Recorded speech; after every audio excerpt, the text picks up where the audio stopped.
All right, we're going to get started. Thank you again for coming out. We would like to thank Mr. Mr.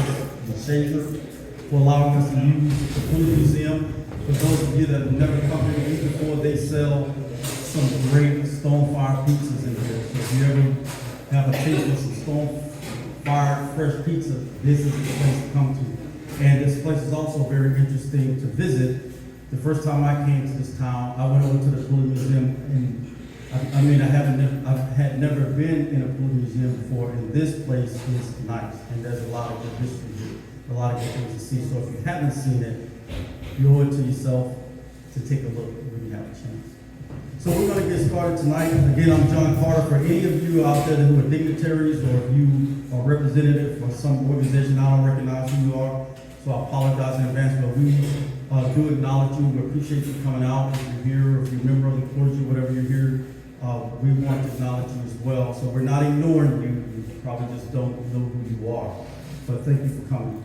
So we're going to get started in this community presentation. The reason that I've asked for this meeting is because there's just a lot of disinformation that has happened over the past several months. I know a lot of folks have questions. I have questions myself about some of the things that have been going on and why they're going on. I don't have all the answers as to why. I just know that things have happened. And sometimes things seem bad because there's misinformation or there's misunderstanding. And that happens a lot when you send text messages and emails, because you can send an email to someone, or especially a text message, and you can interpret it as being hostile or something that's very pointed or directed when it isn't, because the person who wrote it may have been smiling when they wrote it, but it doesn't seem like it, or they may not have been. But I know one of the most misunderstood forms of communication is sending text messages and emails. So just keep that in mind too when you're seeing things. So as a way of introduction, I'm a certified Nebraska law enforcement manager. I have been an assistant chief. I've been a chief deputy. I've been a police chief and acting chief in Tekamah, Nebraska. I worked in Davis City. I've worked in Lincoln, Nebraska. I originally came through the Orleans Criminal Sheriff's Office. So I have a history in the last, actually 32 years now, this July, of law enforcement. So I've been through several agencies, large and small. Most of my time have been with very small and medium-sized agencies. I have a Juris Doctor degree, which I'm going to talk about a little bit later too, from Creighton University. I did practice law until I was disbarred, and I'm going to talk a little bit about that and why that happened, and show you some evidence that people who talk about that disbarment don't give you all of the information. And if you believe things that you read on Google, then you're a very special person, because everything that you read on the internet is not always true. And sometimes it is true, but it may not give you the whole story as to why things happen. So we're going to talk about that a little bit, because from my understanding, and I don't know if it's really true or not, but from my understanding, there are folks in the community that continue to bring up things in the past that try to affect my character, my credibility now. And remember, for those of you that don't know, when I was disbarred, it was 12 years ago. Even a convicted felon that will go to prison for 5 years and get out, after 2 years of their probation, parole, and everything, they can have those felony convictions expunged. So they get a new start. But man, that thing that I went through, it seems to haunt me no matter where I go, and that's understandable. But I had the opportunity, which I'll talk about a little later, to fix that. But why would I want to start all over again at 60 years old? Now, I know I don't look like that I'm 60 because I look good. But I'm 60. So for me to start, so why would I go back and start all over again to start a law practice at 60?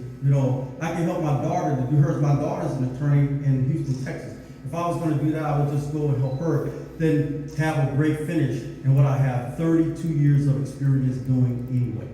So to me, that's more important. Okay? So, I'm an executive member of the Nebraska Commission on African American Affairs, and I'm going to show you what that is. I was one of the founding members of that. I talked to Governor Ricketts, and we met with him. It took about 3.5, almost 4 years to get that organization approved in the state legislature, and I'm going to explain to you what that is and why it's important. And then I also do law enforcement training, where I have done classes through Mid-Plains Community College to train law enforcement officers all across the country in subjects like implicit bias, the First, the Fifth, the Fourth Amendment. So they do that. Also to train them on defensive tactics, how to work with the public, because for a period of time in this country, law enforcement was getting a bad rap, and people wanted to defund the police and all these other things, and it just wasn't necessary. So I'm going to do this disclaimer. I don't know how well you can see that, but and the reason I'm going to show you these things is because one of the other allegations is that Carter man, he doesn't tell the truth. He's a liar. Well, here's the proof. This presentation that I was going to do is going to be a little bit different because I was going to talk to you more about the scams and the things that are going on in town, how folks are out there to get your money, especially for those who are more seasoned citizens. But I'm not talking to you as a police officer, because the city attorney, made it very clear that the city did not want me representing myself as a police chief. And so some of the information that I was going to share with you is privy, the information was privy to guys who are in law enforcement. So I'm going to talk to you about, even though I'm not employed by the city anymore, my law enforcement credentials are still good for 2 years, even if I'm not working for an agency. So I'm still a Leo, and I will be, because the state gives me 2 years to find somewhere else to go to work before my law enforcement credentials are rendered inactive. So I'm still an active Leo. I'm just not employed by a city or agency right now, but I have the opportunity to do so. So I'm not explaining these things as a police officer. I'm not doing it as a police chief in Crofton or a police officer in Crofton. This is just general information that I'm sharing. So there's a couple of things that were going on even here in Crofton, where people would get on the internet, and you've seen these buy organizations where you can go to these community groups and you can buy and sell things on them. Well, one of the things that was happening is that when folks would go on there, they would get an email from someone from, let's say, from Mississippi, right? And you're selling a refrigerator or a freezer or whatever, or a chest, and they say, hey, you're selling that thing for $300. Well, I'm gonna send you $800, and the other money is for you to ship it to me. It's gonna cover the shipping costs. Now, they haven't found out what the shipping cost is, but they'll send you a check, and they'll want you to deposit that check into your account. But this is a fraudulent check. They usually will send an email from some type of organization that make it sound legitimate, like a school or whatever, or a nonprofit organization, when it really doesn't even exist. And that's why you need to do your homework. But when you deposit that check into your account, it captures your financial information and it steals the money from your account. And it will continue to take it out at $40 or $80 or $100 at a time until the account is depleted. And it happens fast, So they're taking money out every 10, 12, 15 minutes. And some of the banks had a worse problem with this, like Wells Fargo had a real bad problem with this. And some of the other local banks had a problem with that. Smaller banks are usually better, especially in smaller communities, because they know the people that bank there and they know your banking habits and trends. So when you go into that bank and they start seeing unusual withdrawals, they can alert you. Some of the larger banks have apps on the phone that you can tell when that's happening, and you can probably stop it if you're paying attention. But if you're like me, when my phone beep, I don't always look at it. And sometimes it's the next day, and I don't know that they were trying to protect me until I try to swipe the card and it's declined because they've shut it off because something weird was happening, or they thought something weird was happening. So one of the most common attributes is they'll offer to pay more for the item than what you're asking. That's the first red flag. And then they'll ask you to deposit that check into your personal account, and they'll usually ask you to go get like a Walmart card or something like that sometimes to pay for things too. The second type of scam that's going out is that when you'll get a phone call where there's a relative who's in distress, and they'll say, hey, because these folks steal information, because How many times have you answered a robocall or this automated call, and then it asks you a question and it wants you to answer yes or no? Well, what that's doing is recording your voice, and then later the scammers use your voice to authorize other things because it's your voice. Because AI is something that's cool, but it's also very, very dangerous. And a lot of people are buying into this, but you have to be very careful when you're dealing with those. So they'll tell you that a relative has been detained or arrested. They need money to get them released. But they'll also tell you, don't tell anybody that I called. Now, does that make sense? That there's a relative that's in distress, but they'll tell you, but don't tell nobody I'm on the phone. But I'm going to stay on the phone with you while you go to Walmart and get this green dot card and for this amount of money, and then when you get it, I'll tell you what to do in order to get it to you. Now, who does that? Especially if Walmart is 30 miles away.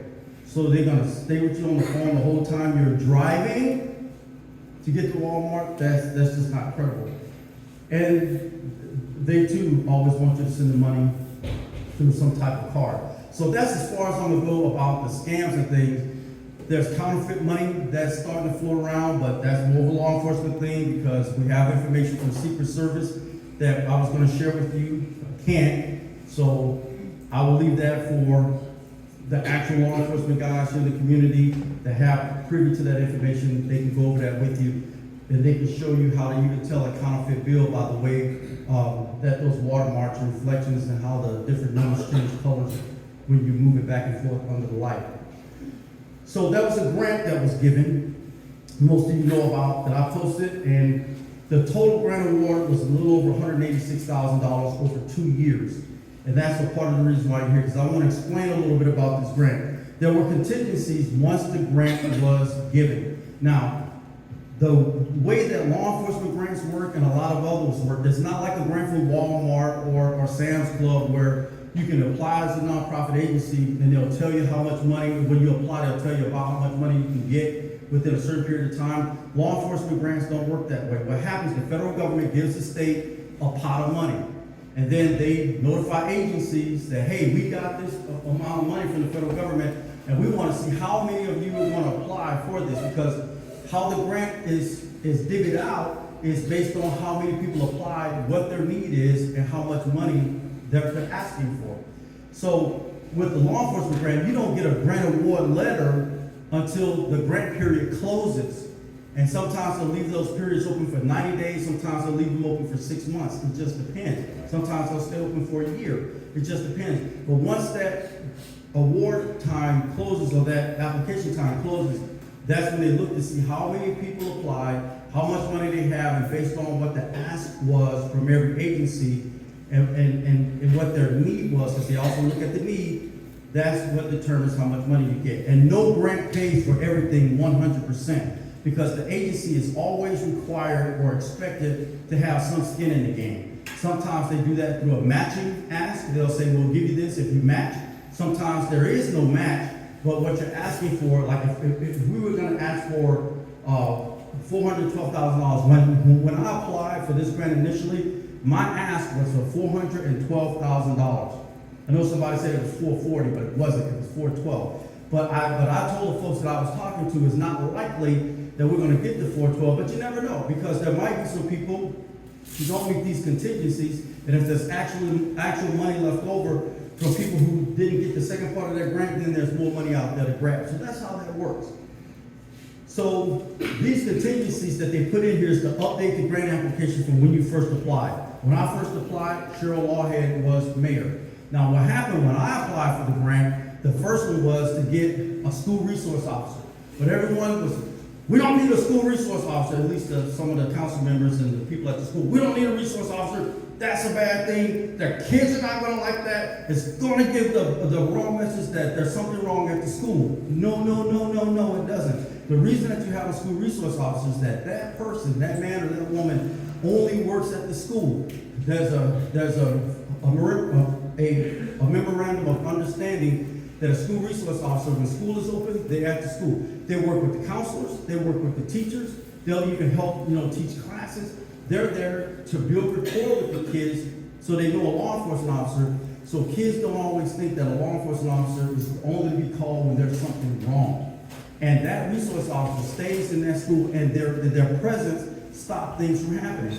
Like, when the kid was taking pictures of the girls in the shower that came here for that game, well, if there had been an officer there, that's not likely that would have happened. We don't know what would have happened, but it's not likely that would have happened, because knowing that a police officer there, the very first rung on the force continuum is officer presence.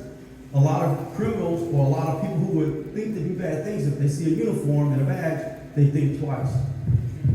So the grant can only be used for stated purposes, and the contingencies were to update information so that the stated purpose of the grant can be understood by the folks at the Crime Commission.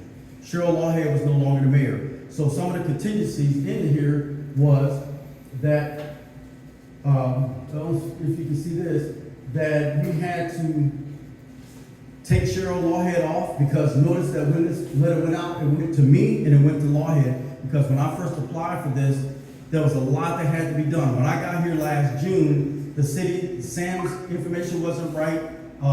Some of the paperwork that they had to have in place to get a grant wasn't done. I started to try to correct it, but it took a long time. It took months instead of a couple of days. And by the time I got everything set, it was October, almost October. So a lot of the grant funding deadlines had already passed. The SRO thing had passed, the COPS grant has passed, and what the COPS grant does is different funding from JAG. It pays for a police officer's salary for 3 years. But you have to have an officer there. Now, like the school resource officer, you can't hire a school resource officer and send them to the academy. That person already has to be a certified law enforcement officer. They have to have law enforcement experience, because they're going to go to a school resource officer school. And then when they get there, their job is to be at the school and help those kids. So that's a special training. And the only time that person can even work the street is when during the summertime, when the kids are out, they're out and they can work. So when I was asked by Larry Pikes, because he said, okay, well, if we hire a school resource officer, John, and they're not going to work in the street, what are they going to do? They'll be at the school. But during the summertime, they can come out and they can help, work around the community. So it'll basically be a part-time officer, but they won't be there all the time. So this acceptance letter says right at the front, final funding determination. So this was the letter that said, hey, this first year, you're going to get $93,023, because we asked for money to pay for Sergeant Miller's salary, because a thing that came up was Crofton can't afford 2 officers. But when I got here, yes, we had 1 officer, because what happened, Crofton used to be a 2-officer town. You need 2 officers for officer safety. There was a call when I was here by myself. When I first got here, there was a call out by the lake, and that's still considered Crofton. While it's not a part of the city, I don't know, but that's still considered Crofton. And when I first got here, I was just as lost as a bull in a china shop, trying to find my way around. So when there was a call where there was a gentleman who was suicidal that had 2 kids in the car, he was going to kill the kids and he was going to kill himself. So I went out there. So dispatch called me. I drove out there. And when I got out there, the deputy who they called was on the other side of the county. And he was on his way, but it was taking him a long time to get there. When I got there, I found him in the car, and I talked to the guy. I was talking him down until the deputy got there, so we can take action to get the kids out and get that guy help. And it all worked out. But the bottom line is, it took 2 officers to do that. I couldn't do that by myself. And so when we're here in town, it takes 2 officers, 1 for officer safety, but 2 so you can get a break. The other, that young officer who was here, he was burned out. When Pat Smith was working here and he was trying to do it alone, remember, it was Mark Preppel and Pat Smith at one time. When Preppel left, it was just Smith. But then Smith tried to do it by himself, it burns him out. I know better than anybody that it's tough, because once your city goes beyond a village, it's tough to police it with just 1 officer. The Mayberry days are over, because even though things are safe in this community, folks who live around you from bigger cities and towns and even other smaller communities, they come through here, they come here, and some criminals hide in small communities like this. So here's the other thing about the contingencies. I know you've heard a lot of things. Well, that information is not correct, so we don't want to sign that grant because we don't know what's in it. You've been on the council for the whole time. You've been there the whole time we were working on this. Lawhead was mayor, but you guys are also on the council. So All the city has to do now is to update the information in here. All these things that you see here, I've already done. They were not hard, because what they're basically asking us to do is update the information. We know that Cheryl Lawhead isn't the mayor anymore. So who's mayor now? We need a point of financial contact, okay? Since I was the person who wrote the grant and I'm the chief, I can have nothing to do with the money. See, so Jason Dwornik was put down as the financial point of contact, and the mayor had to come in and sign the assurances. And then there was some other things that they wanted a copy of the audit. We had to change the name because I had the Crofton Police Department. They wanted to be City of Crofton because the money was going to go to the City of Crofton account, not a Crofton Police Department account. We don't have a Crofton Police Department account. So just little things like that, because they just wanted to make sure that the information is correct. So that wasn't tough to do. The reason it was done is because from the time the grant was applied for to the time that it's awarded, and even in the next year, things can and do change. And that's all they were asking us to do. I asked the mayor to meet with me. I didn't get a response from him, at least at the time that I asked. And that's just the last page of the grant for the lady to contact. Eventually, the mayor did talk to that lady, and she gave them an extension for 10 days, so the 26th wasn't that critical. He did get a 10-day extension. He got an extension until July 10th to sign for the assurances, because Lawhead's signature was no longer valid because she's no longer the mayor. Everything has to be current. So here's a company that helped us. Motorola, the agency that brought this grant to our attention, this JAG grant, it came through Motorola because the state has vendors that they've already vetted. So when we buy things, a lot of things, vehicles, radios, cameras, we have to go through what they call state bid. So I can't go out in town, I can't just go get random bids from people that haven't been vetted by the state.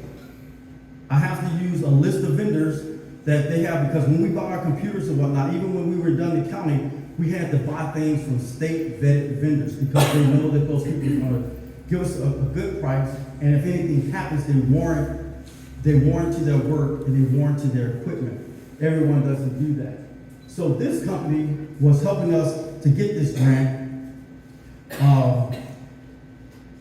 The request for the city to update this information has been requested, as you can see, since February of 2023. Actually, I had 2022, but it's 2023. They started saying, hey, we need to make sure that you guys in this grant, that the information was updated. What they do, they pull information from the census, they pull it from the city's information that's out there publicly. So any information that wasn't correct from the letter that got sent out to a lot of you by email, it wasn't that we misstated anything in the grant. I didn't write that. Some of the grant writers who were helping to get all the statistical information that was needed for the state to determine how much money we're going to get, because all of those things matter, they were pulling this information from all the sources that they could. And they were basing that information on what's out there. So if the city had not updated the information that it put out in the public media or whatever, then whatever was out there for them to pull from, that's what they got. And we know that the census is never correct. The census, as a matter of fact, when I read the grant, it said that there are no blacks that live here. You know, there are no Asian people or people of Asian descent that live here in Crofton. And I know Father Andy was here. You know, so I must be an alligator or something because I think that I'm black. But they said we don't exist, and we know that that's not true. So we know that the information that's out there is not always updated, is not always correct. But that's why they put the contingencies in there, because they say, but you guys, as the officials, should know. So Lexipol also, I'm looking up here because that's not very big for me either. But they said, hey, the Nebraska JAG grant just opened. Now that was in February. You know when this grant was supposed to open for us? October 1st. So one of the problems that I had was that some members of the council began to get impatient. They said, hey man, you said we're going to get this grant, John. Where is it? You know, where's the letter? Where's the confirmation? Because it doesn't look like this is happening. I know it's the state. There's nothing I can do about that. These guys, you know, they do whatever. But it was March well, it was February, and it said the grant is open, and that happened in February. It's set to close on March 15th. And then even then, and I got some other emails that the state even wrote and said, hey, you know, we're behind on this. We know you turned everything in. We say we're going to get it out by now, but it's going to be another 30 days. It's going to be another 45 days. So they just kept pushing things out, and there's nothing we can do about that. The mayor supported us. He wrote a letter of support. You know about it. Now, he didn't know all the intimate details about the grant. He did not. He did not, because he did not participate in that. A part of that is because he was working. He didn't work in town. You know, he was at the school, and then when he finished his school day, he would come back, you know, and by that time, a lot of things were gone. But he was trying to keep up with things as best he could at first. Larry Pikes, he also supported it. He knew about it. He wrote a letter of support. He said, yeah, when we need these radios, because this is what was happening. We were driving around in that black car that had no heat, and that was fine when it was warm, but man, that first 15-degree night, when I got in that car, my feet was so cold that they went on, I could not feel it. I did not know that you can get that cold in a car. And that cold went from my toes all the way up to my knees. And I told Cheryl Lawhead the next day, I said, this can't happen. So what Officer Miller and I were doing, on cold days, we would drive around town in our own personal vehicles. So we would have heat at night. He worked during the day, we would swap off, you know, and we stayed out to 2, sometimes to 4 in the morning. And I'm gonna tell you, man, it gets pretty cold at 2 o'clock in the morning in the wintertime, especially when that wind is howling and it's kind of blowing snow. It was bad. The other thing was, our radios didn't work because the sheriff went to a digital system, a statewide digital system. Our radios were analog. So when I called on the radio, dispatch, on a handheld, dispatch couldn't hear me at all. The car radio was kind of scratchy at best, so we had to call dispatch by phone. Didn't think much of it. That's a horrible safety issue. But it came to light when I went to a domestic here in Crofton, and when I knocked on the door and went in, the guy was bloody. Those women were tearing him up, man. And it was an active fight going on. And when I went in there, I had to call dispatch on the phone and say, hey, send me a deputy. But you know how I had to do it? I had to reach in my pocket and tell her, hold it, don't you move, don't hit him with that. And I'm dialing the phone to get dispatch on the phone. And it was a bad situation. And then what dispatch does when they know that you're in a critical situation like that, their policy is to call an officer to do a status check on you to make sure that you're still standing and alive and well every 5 minutes. Do you think that I had time to answer a phone in an active domestic fight situation? No. But I had to, because I need to tell dispatch what's going on. Very uncomfortable situation. I had to call him again, send me an ambulance. Because this guy, you know, if you don't hear, you might not make it, because he looks pretty bad. It wasn't that bad, his wounds were pretty superficial. But you get my point. And that wasn't the only time, because we had a woman that was suicidal. There was a woman that fought me at the hotel, you know, when I was over there. I had to call Officer Miller, had to show up. The deputy from Knox County had to show up. It took 3 of us to get her under control. And the deputy had a radio. I couldn't even talk to him because I'm on the phone and he's on the radio. So it was imperative that we get this equipment. And when Bob Evans found out that that's the way we were communicating, he was horrified. He didn't know. He didn't know that that was the situation. Larry Pikes did not realize that that was the situation. There were no body cameras, you know, and now with all the stuff that goes on to protect officers and the public, even the federal government will give a department body cameras, because recording everything that goes on not only protects the officer, it protects the citizen as well. So it's important that we have body cameras. So there were a lot of things we didn't have. We didn't have radar in the car. You know, we didn't have any of that. So the city council, at this late time, like I said, when everything was started, it started out well. Man, the honeymoon phase was good. The mayor was on board, Larry was on board, you know, everybody was on board with this, Murphy was on board, everybody was on board. And then I don't know what happened, but he wrote that, hey, from now on, they talked about the NCC grant, you can't see that well, but he said, so we're gonna stop all information from going to Lawhead, and we want everything to be sent just to the city clerk now. Now, so all the contingency stuff that I was answering in the grant, I was waiting for the mayor to do his part, to sit down with me and do that part. and I don't have access to that anymore. So I'm praying that whatever they have questions about, that they can do it, especially from a law enforcement standpoint, because with those law enforcement officers working in the city, unless they're going to Knox County to ask those guys, what they need to probably put into some of those contingencies, or the answer where it talks about, well, how are you guys going to manage this beyond this grant period? Law enforcement officers can help them to answer those questions. Now, they can go and ask the deputies, but the deputies don't live here. They don't know what all this community goes through, because each community is unique in itself. Each community have their problem children in itself. And unless you live in those communities, you don't know who those people are. So hiring Sergeant Miller, let's go to that. So the salary was approved. There was a council meeting, because after they did not want the SRO, the school did not want the SRO, I went back to the next meeting and I asked the council, after I talked to Lawhead, if I can hire another officer, even though they were going to be an SRO, to help for my safety so I can have days off and whatnot.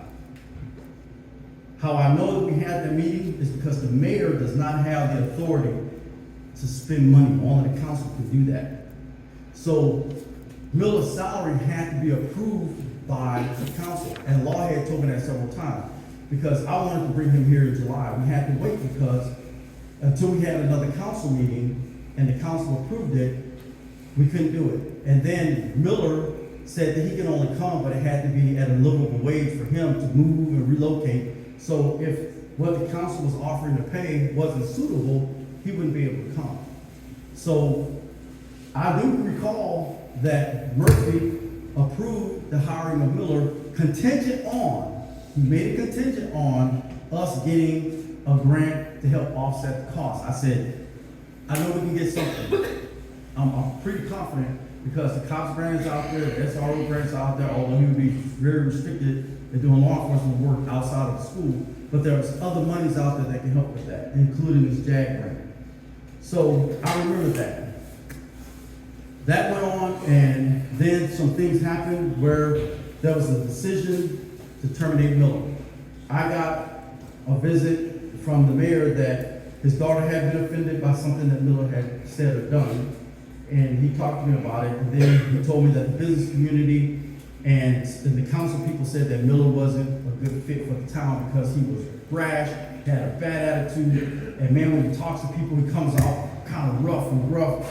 And I thought, okay, so nobody's told me that, so here's what I would like the opportunity to do. If you terminate him, the crime commission is going to want to know on the LB 51 why the officer was terminated. One of the trends across the country now is that the crime commissions no longer want a bad officer to leave one department and just end up at another. So what happens when you fire an officer now, instead of them just going for a job somewhere else, instead of them going for a job somewhere else, the crime commission will actually suspend their credentials or revoke their credentials depending on what they did, because they want to know what they did. And if the city or the town or whatever is vague about why the officer was fired, because a lot of sheriffs will do that, they don't really want to see, the crime commission will initiate its own investigation. But until that is concluded and some resolve is found, the officer can't work anywhere. So they restrict that. So when I explained that to the mayor, he said, well, you know what, I don't want to restrict or impact him like that, so I just need you to let him know that he's not a good fit. But I went and talked to the business people and some other folks in town, and no one told me that he wasn't a good fit. And so I talked to, when it got out that, I was asking those questions, so many kids came to me and said, oh, we love that guy, please don't get rid of him or whatever. And then some of the council members let me know that the reason that they agreed that Miller could be terminated was because they had been told that I said that Miller wasn't a good fit. And if I said, as the chief, that Miller wasn't a good fit, look, he's gone. If John said he's no good, get him out of here. That's fine with us. But that's not what happened. And so when that got resolved, then the next thing came up was, well, we don't have enough money to sustain 2 officers. So I called up Senator DeKay, Barry DeKay, and I said, Senator DeKay, you know that we need police officers. And the state's got some pretty deep pockets, man. The governor said we got a $2 billion surplus, billion with the B. So you can't tell me that we don't have the money. If we're sending $40 billion to Ukraine, and we know we're not getting that money back, we can certainly spend $40,000 or $50,000 for a police officer. And Senator DeKay agreed. And he went to bat for us at the Crime Commission, and he started to get us the money. So, Mayor Evans, in his letter, and he talked about Miller up at the top, and said he was making some changes because he said that him and the council had kind of looked at the budget and decided that, we don't know if we can really sustain 2 police officers. And so you really need to tell Miller, that in the best interest of the city, it'd probably be good for him to just resign. And then he said that, I had talked about school resource officer. They were waiting for this check to come. He had checked 2 days earlier. No money had hit the bank yet for the grant. Well, we already knew that. And because this was January 26, 2023. Remember, this grant didn't take into effect till July. It was 6 months later.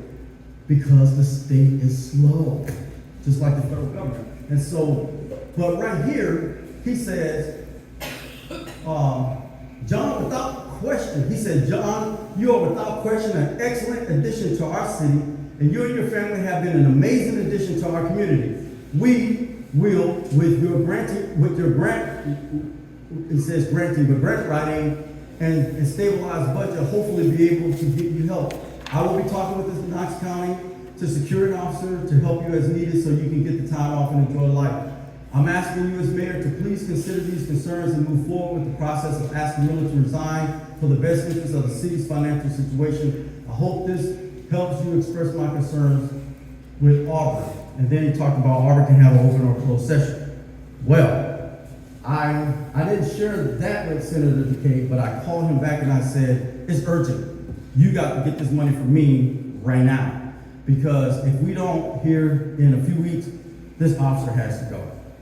And so Senator DeKay called and had a conversation with the mayor. He never shared with me what that conversation was, but he said, John, I cannot get involved, nor do I have the authority to tell the city who to hire or not hire, or who to retain or not retain. He said, I don't have that authority. He said, but I did explain to him that I'm working with the Crime Commission and Don Hart to get you guys the money. So that's what happened.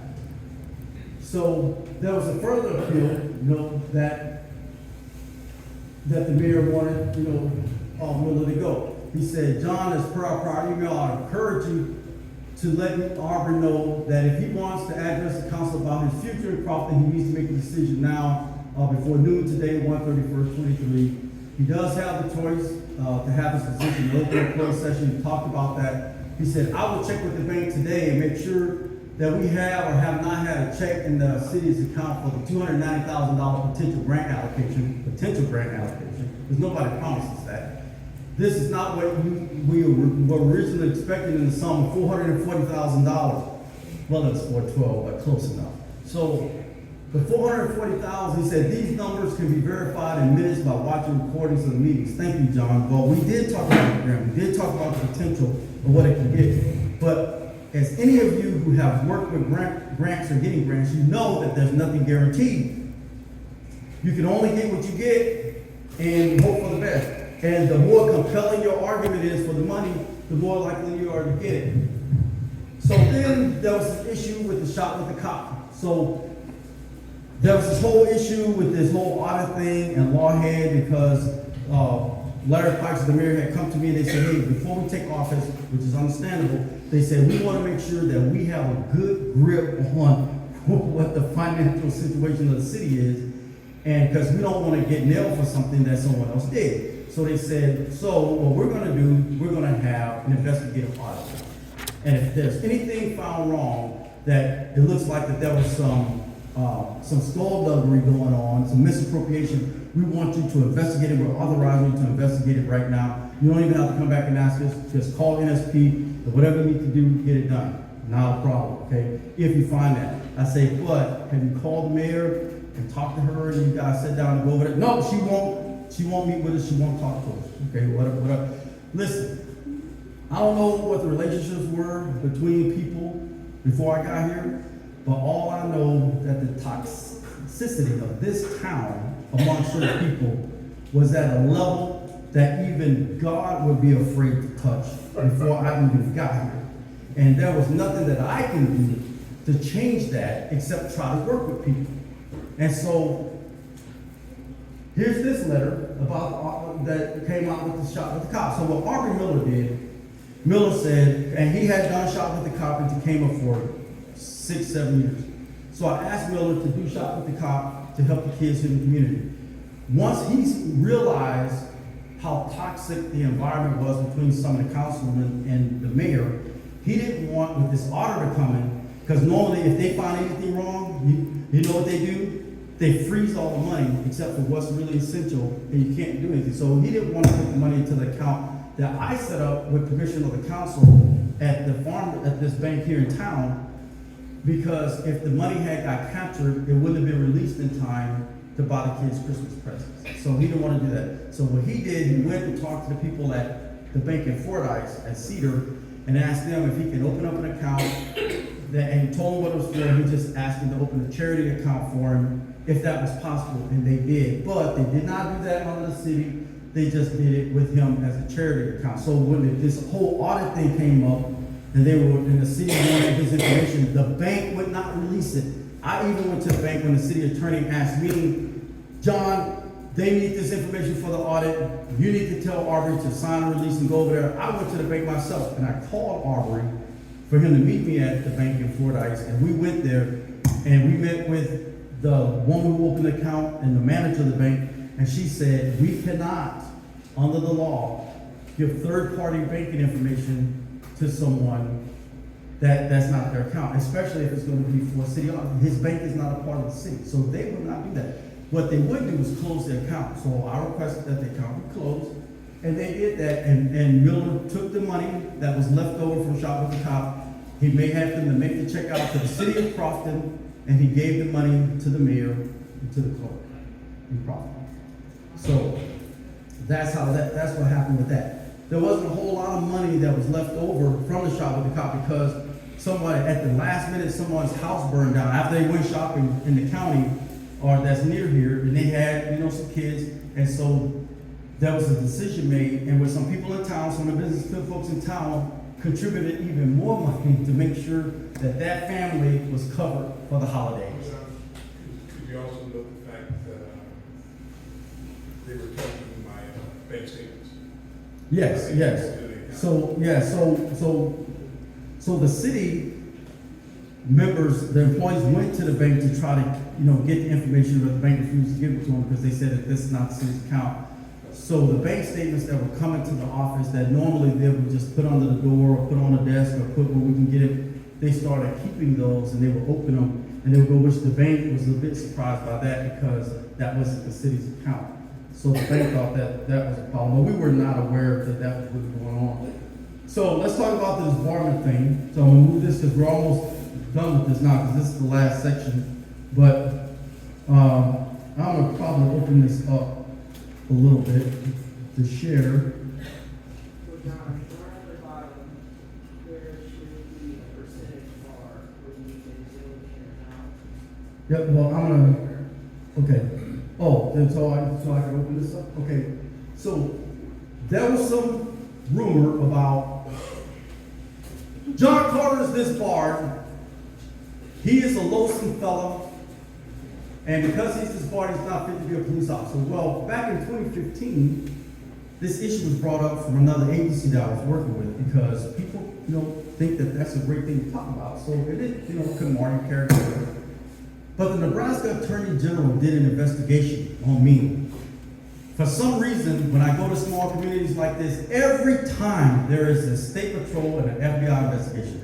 I've been investigated by the FBI and the state patrol 3 times. Now when people request an investigation on me, you know what they tell them? We already know about that fella. He's the best qualified person that you can get. So they don't even do it anymore. They don't even, because they've done it 3 times.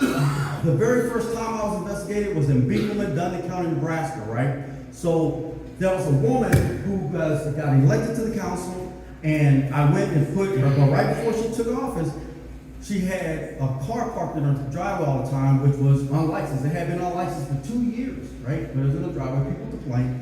So the city changed its ordinance about unlicensed vehicles, even on private property. So at that point, if I can see it from the street, I can put a ticket on it. And what that city did, they made it a misdemeanor. So it wasn't even a traffic thing anymore, it was a misdemeanor. So that's a crime, right? My obligation is to respond to criminal acts that are committed in my presence. Well, here's a car with an expired plate for 2 years.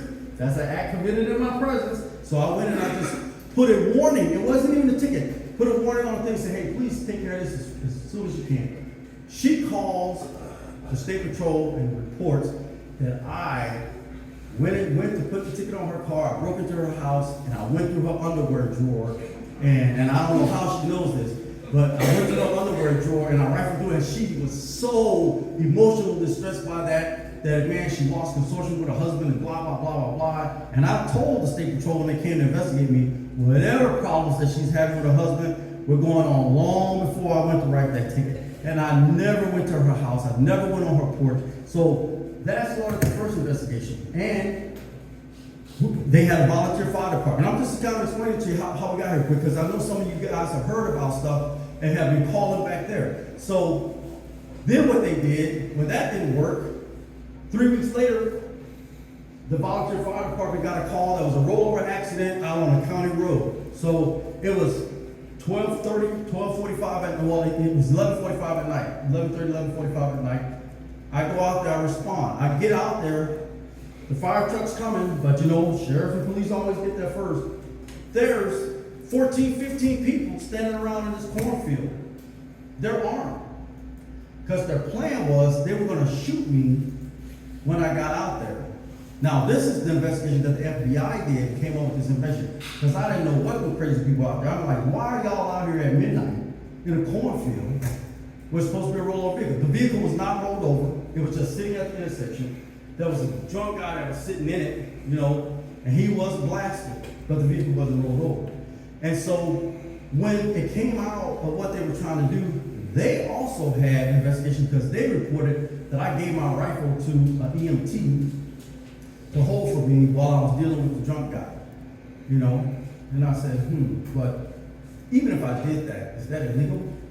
You know, to say, hey, hold this, because then the report came that there was somebody out there trying to shoot this guy, so I'm out here trying to hunt this. I'm the only deputy that's out there, because the firemen came, they're not armed, they're not going to help me go look for their bodies. So I'm walking through this cornfield looking for these people, and there are people out in the cornfield watching me. Man, that was a scary moment. But I was just too crazy at the time to realize it, because I wasn't even looking for them, because I knew them. I was looking for this person who didn't exist that was a threat to the guy who was supposedly rolled over in the intersection. That resulted in an investigation on me. See how silly that is? But it happened. So, this guy put on here the fact that I was his bar, because a lot of people, they said the recommendation for revocation is based on the fact that Mr. Carter was disbarred from the practice of law by the Nebraska Supreme Court and the Iowa Supreme Court. The facts recited by these two courts indicate that Mr. Carter failed to properly maintain the funds in his client trust account, resulting in a commingling of his funds with those of his clients. The opinions also indicate that the clients were repaid and that they did not lose any money. Now I'm gonna tell you something. This all started from me allegedly embezzling $6,600. At the time, I was making almost $700,000 a year. If you look at my tax returns back then, you'll see that. If I'm making almost a little over $700,000 a year, do you think I need to steal $6,600 from somebody? And it said in the whole bar complaint that you guys read on Google that it was because of a probate case. I didn't even do probate law. I hated probate law. The judge had asked me to help a woman to close her probate case because she kept coming, she was doing it by herself, she kept coming back, she didn't know how to file a Schedule A. He said, John, if you help her file a Schedule A, because you're out here helping people to save their homes and whatnot anyway, the judge had asked me to help them save their house because they had been bifurcated and ordered sold. And I did that, and I filed a Schedule A and closed the case. That's all I did. I never handled the money. And then this right here, the Attorney General in his investigation said nobody lost any money because misappropriation is theft. And in Nebraska at that time, At that amount, that was a felony. I wasn't arrested. I didn't get charged with anything. See, so that was the first red flag right there. Mr. Carter was not found guilty of any crime. In fact, he was never charged with the crime. There has been no adjudication of malfeasance in his duties as a law enforcement officer. There was no proof that he provided false information when obtaining, maintaining, or reactivating his certification status. He has not had his law enforcement certification denied, revoked in another state. Inasmuch as Mr. Carter's clients were repaid, there is no evidence of an act that would constitute a violation of Mr. Carter's oath of office, code of ethics, or statutory duty. Finally, there is no lack of mental capacity. While Mr. Carter clearly did not violate his responsibility as an attorney, in my opinion, there is nothing in the evidence that we have before us that warrants a revocation of his law enforcement certification. So all this calling, Lincoln, Binkelman, the governor, Confucius, Jesus, all these people trying to get me gone because of something that happened 12 years ago. Mind you, I was disbarred 12 years ago. Now, in this letter that was circling around, it said something about, well, John was disbarred, but then he's never tried to get his license back. Well, that's not exactly true either.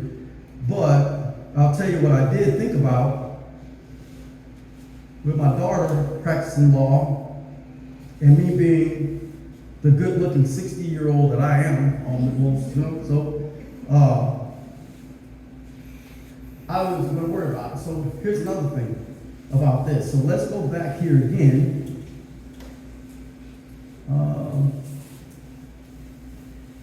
Because you'll be able to see this better. So, yeah, you can see that. So here's what happened.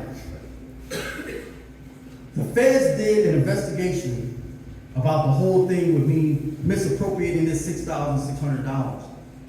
So when they found that I never should have been disbarred, they wrote a letter. But the state council for discipline said, well, we decided to get rid of John Carter, but if you guys send that letter, it's going to exonerate him, and we just don't want to work with that guy anymore, man, because he's not on our side. You know why I wasn't on their side? Because I was helping people back in 2007, 2008 during the mortgage crisis, because I understood as an attorney that when you buy a house, because Nebraska has a non-judicial foreclosure system, which is a cheat to citizens. And when you buy a house, they don't give you a mortgage in Nebraska, they give you a deed of trust, which is horrible. It's horrible for consumers, it's great for the banks. But 14 days after you buy a house, people buy a house all over the country, the bank takes those, it's like a carrot. So your promissory note, which is negotiable, right, just like money. If you sign a promissory note, you can assign it to her and say, John no longer paid me, I've assigned that to her, or whatever, I sold it to her, pay her now. But when your house has been securitized and put into a pooling trust, it's no longer governed by that promissory system, right? By that secure transactions is governed by the pooling services agreement. So that promissory note is like a carrot. These banks take these notes every 14 days, put them in a blender, blend them down to carrot juice, and each investor, Deutsche Bank, the people in China, Japan, they all get a little bit of this carrot juice. That's their dividend, right? So they're enjoying the spoils of everybody taking out these mortgages or student loans or car loans. But what happens, if the bank decides to foreclose, they have to reach into that pitcher of carrot juice and pull out that carrot. And I taught judges in Sarpy County, Lancaster County, in Douglas County, I taught them in Arkansas and other states that is a physical impossibility. Once a house has been securitized and put into a pooling trust, it can never be foreclosed. A student loan can never be defaulted. A vehicle can never be repossessed. But citizens don't know that. And in Nebraska, what they got angry about was that when a person would lose their house, I would file a lawsuit and make their non-judicial foreclosure judicial. Because all the bank has to do in Nebraska is just allege that you're behind in your note. And how they would do that is that, let's say your mortgage is $1,000. And I'll just explain this to you so you can understand what this next slide is going to show you. Say your mortgage is $1,000 and the county clerk increases your taxes or your homeowner's insurance, and now it goes to $1,200 a month. So in July, on July 1st, when you make that $1,000 payment, you not know it because you don't get the notice for 60 to 90 days later. When you make your $1,000 payment on July 1st, the bank doesn't apply that to your mortgage, they hold it in suspense. So that July payment didn't get paid. When you make your August payment, they take $200 from your August payment and put it towards the July payment. So now you got $1,200, you just made your July payment in August. So then when you make your August payment of $1,000, you're already $200 down, they take that $200 and now you're done. And that's how you end up being behind and didn't even realize you got behind. Then the bank just sends you a default letter, gives you 120 days to fix it, and if you don't fix it, they go sell your house on the courthouse steps. The most ridiculous thing I've ever heard in my life. But that's what they do here. And they can do that. And it was wrong. So I challenged them, and the banks in Nebraska and Iowa lost $121 million. And I wore that badge on my chest, and there was a mayor in Omaha that got to me and said, John, you're batting for the wrong team. You shouldn't be doing that. And I said, yeah, I should. All this disbarment stuff was a result of that. This $6,200 that I lost, let me ask you something. If someone takes $6,000, steals $6,000 from you, would you pay it back? Would you give it back? These people settled with me, and they paid me the $6,600 back. That's what it's all about, right? Because I had misappropriated, allegedly, this $6,600. Here it is right here. On April 18, 2011, the FDICR received correspondence from Carter's counsel with the POC form seeking $6,600 in damages from May 2nd, 2011. The FDIC disallowed as a timely filing, but they eventually came back and they paid it. They settled with us, and all I asked for, in addition to that, was my claim of $300. So I wasn't out for money, I was out for justice. I wanted to clear my name of this stuff. I didn't need their money, I make my own money. But you know what happened to those guys who went after me, those three bankers? They all went to prison. One got 12 years, one got 6 years, one got 2 years. What did I get? Nothing. And they said, and the Attorney General said, nobody lost any money, right? So why did I get this part? Because, man, I was making them look bad. So, let's go back. And again.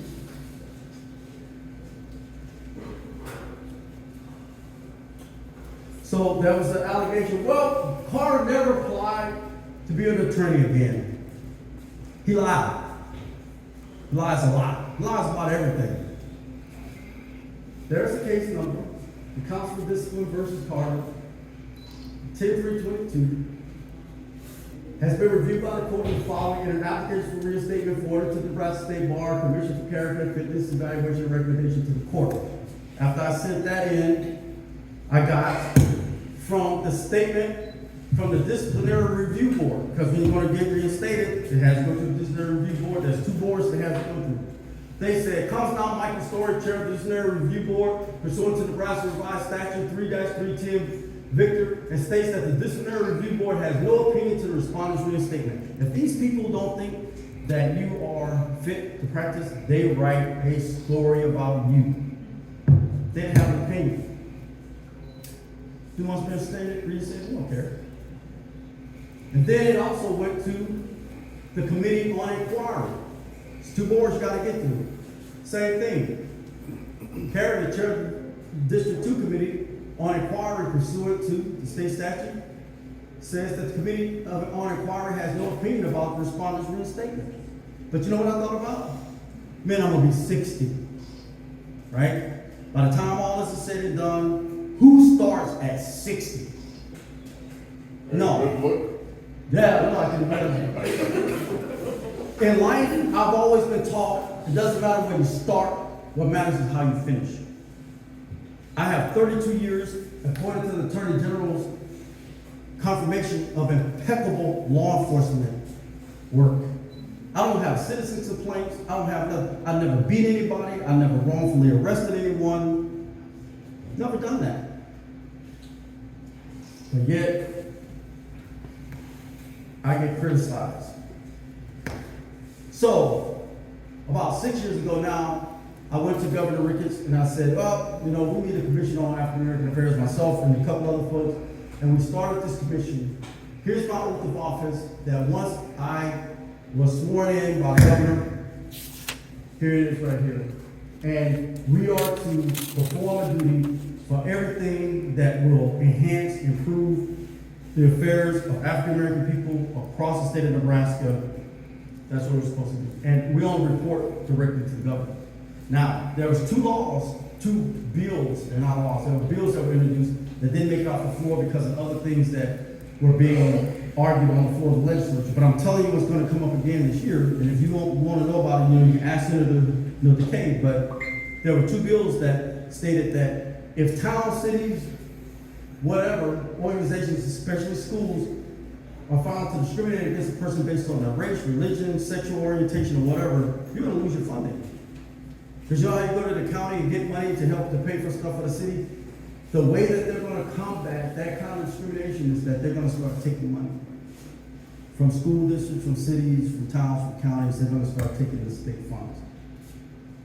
Here's the statute that gives us the authority, because we had to pass it to law.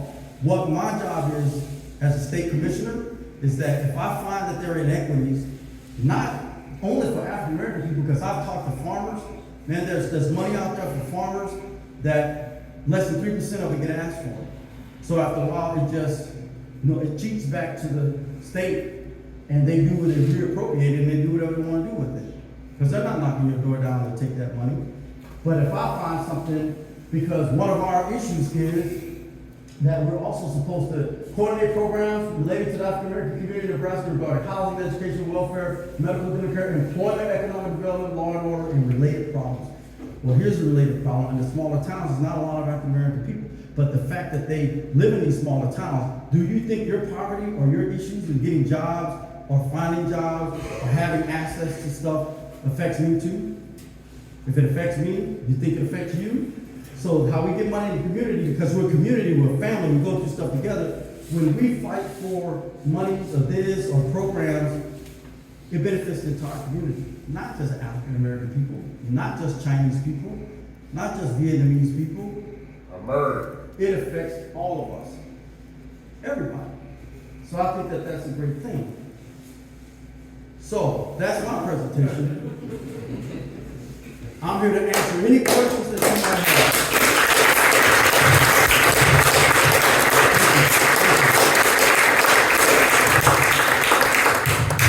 Hi guys. RB, most of you know me. Yeah, work here at Crofton. I'd like to thank Mr. Carter for everything he said. I'm gonna dig into something a little different. I'm about to dig into your mayor. I got attitude. And I'm gonna tell you why. That man is discriminated against, poked at, prodded, lied about myself and Mr. Carter since he took office. Right? And I know some of you people don't know this, some of you about to find out. It started like Mr. Carter said back in October, an issue with one of his family members. At that time, he was on the city council. And his first act of office, when he became mayor, was to get rid of Sergeant Miller. Actually, I believe the statement to someone else was, there's too many people of color in charge in this town. I know that for a fact, because I got it somewhere in writing. And when he figured out he couldn't fire me, which happened back in January, his tabletop turned to the chief. This man slid a letter under the police officer's door, which he's done numerous amount of times, letting Mr. Carter know that his services are no longer needed. And he didn't even have the mannerism, the gall, the mannerism to even to send me my own letter. I got anything. I was including a letter addressed to Mr. Carter. Last paragraph, I believe it said, in your office, or something stupid like that. But Bob Evans is a liar, habitual liar. The way he got our patrol vehicle, which he didn't talk a lot about, that grant was paid for the radios, the cameras, our personal radios, body cams, stuff that we need to do our job. Okay. Bob's intention is to make sure that grant never reaches you people. And I mean that as a citizen of Crofton, which I'm one of. So he's beating around the bush, finding everything he can think of to make sure that that $186,000 never makes it to this community. All because of their personal beliefs. You know, he ran around here and he told the chief, oh, Miller's a bad fit for this town. He's rude, he's abrasive, nobody likes him. That was a lie. I went to council meeting, I played a video. I don't remember now said that. I played a video of Bob telling his lies. He was like, well, the council says you're not a good fit. You never talked to the council. The people of the community say you're not a good fit. You never talk to the people of the community. I know quite a few of the people in the community. I spend my time in the coffee shop, grocery store, lumber yard.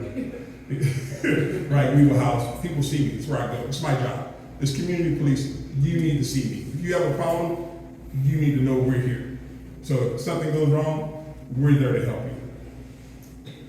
But his thing was, like I said, that he mentioned that there were too many people of color in charge in this town. And that's been his rampage. And like I said, he slid a letter under our door. We had finally got our radios and our cameras and everything going in our cars, you know, so we could do our job efficiently. And it was taking out John's Automotive in Omaha. Anybody here goes to Omaha about 2.5 hours, right? Me and John took the car up there, dropped it off. I was to take the next car a couple of days later. During that time, Bob Evans sent a fax over to Jones stating that as of the 28th, they couldn't do any more work on the police vehicles of Crofton.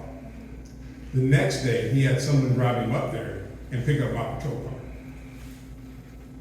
Now, when I went to the barn, city barn, to get my personal effects out of my patrol car, he said to me, the lawyer said you can't go through this because I need inventory. So I said, city lawyer, I think his name's Stevens. Yeah. He said, no, the insurance lawyer. Yeah, same thing I thought. Anyway. So I finally got in and got my personal belongings, which belonged to me, but he said he was going to keep them, you know, and go through them. You know, and I'm in law enforcement, so that meant I probably had files or, you know, stuff that I took notes and people talked to me. And his intention was to go through all that. I also got calls that the light been on the last 4 or 5 days down at the police office, right? We're not there. So there are case files in there. People's names, their birth, social security numbers. Why are they going through that office? I just figured for people even know what your current administration is up to. So I'll get out of here. Mr. Carter here can answer your question. Oh, and lastly,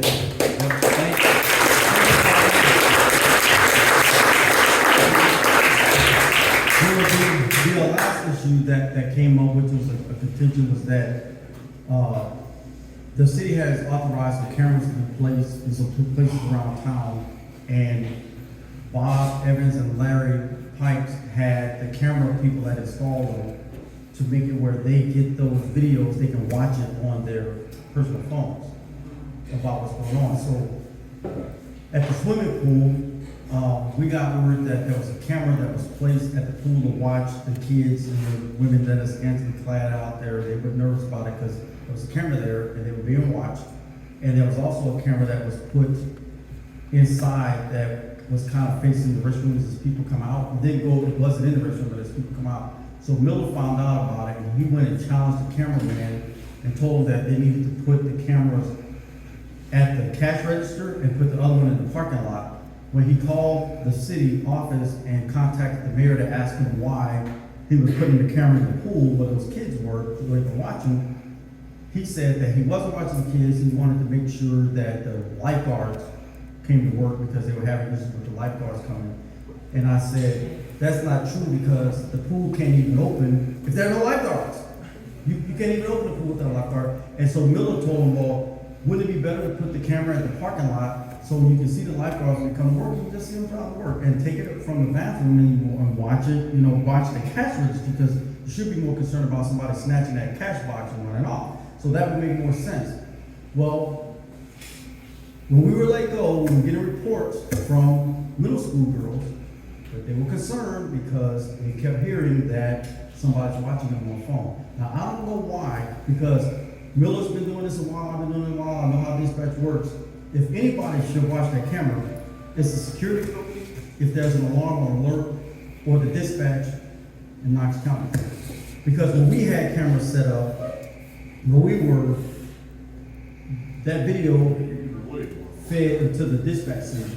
And then if the dispatcher saw something bizarre, she would just dispatch an officer out. Our mayor, the city council, the county commissioners, or whatever, those guys didn't have access to that, and that creates to me such a possible liability that I would not want to do that at all. So that's the other thing, and so that's something that we were looking into, and then that's when, we also got the letter. So it was slid under the door. I think Aubrey told me about it, because I didn't even know, that I had got a letter. So, because I was coming to work at night. He worked during the day because he likes, visiting and talking and drinking coffee. I was doing that until I drank a couple of pots of Gorilla coffee. So I was working at nighttime. And I would work during the day sometimes because we would rotate. But so the city was covered day and night. So we wanted to make sure that there was good police coverage. So, that's another thing that if you heard about that, we know about it. We were working on it. But now, that's it. And I don't know what the situation is now because we don't have access to any of that stuff. All the locks were changed on the city office. When he went and picked up that car, my problem with them picking up the car is that he picked it up before it was even finished. The radio still hadn't been programmed. He went there at 6 o'clock in the morning and picked the cars up at 6 o'clock in the morning from Jones.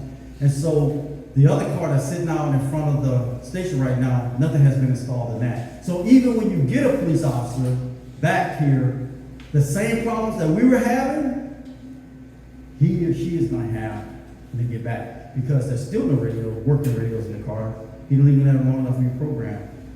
There's still, the other car doesn't have radios, it doesn't have cameras, it doesn't have radar, it doesn't have anything installed. Because, a month and a half. right, and when we made the appointment, when we got the equipment, it took a month and a half to even get the appointment to have that stuff installed. So it takes a long time, yes. So it might be an obvious answer to this question, but that grant seems pretty specific, which most of them are. So could it be very well that one of those contingencies for the city of Crawford to even successfully possess that grant will be one, Sergeant Miller's salary, because Yes. that's what it was for, including a police department. Well, we don't have a police department, so whether he decides to sign it or not, we're not fulfilling the contingencies, including updating the information to get the grant. And where's the grant gonna go? Right, well, I think that was the whole thing about, we can't get this grant, we can't keep it, because if the intent is not to use it for Miller's salary, which that was the argument, we can't afford two officers, so the state crime commission solved that problem for us. And if it's not gonna be used for the police radios and the cars and the camera equipment and the body cameras and things like that, then, because it cannot be used for anything else, so that money will have to go back. Intentionally, be private, Crawford, or a free grant. These contingencies are not tough. I'm telling you, I finished them all in about a day and met every contingency except that I had to sit with the mayor and because there's still people on on the tree board and people on the cemetery board, and I don't know who all those people are, but I know some of them were deceased. And what the letter said that a lot of you guys got was that, he put all this information here was wrong. I actually, the actual grant that I got was different from the one that they were looking at, because I went in and I updated as much of that information for people that I knew were no longer on those boards, but I didn't know who replaced folks. I didn't know who was put into place, except for one or two. I didn't know who all those people were. So I left it blank for the new people that were in, because I didn't know what position, because the mayor appoints those people. So it's imperative that I sit with the mayor. There's no way. What the excuse that I always got was, the mayor can't talk to you because the city attorney told him not to have any contact with you or Aubrey because Aubrey filed a lawsuit. Aubrey has a lawsuit filed against the city. There's no lawsuit filed. But I saw in the email that went out to everybody that said, no, it's not an actual lawsuit filed, but Aubrey has a EEO complaint filed, and the city was going to settle it, but he said that he didn't want to settle it, or he changed his mind or something, but he didn't want to settle it. So what that's going to do is result in a lawsuit. But here's my issue with that, with the limited legal background that I have, and I'm not the sharpest knife in the drawer. That is personnel sensitive.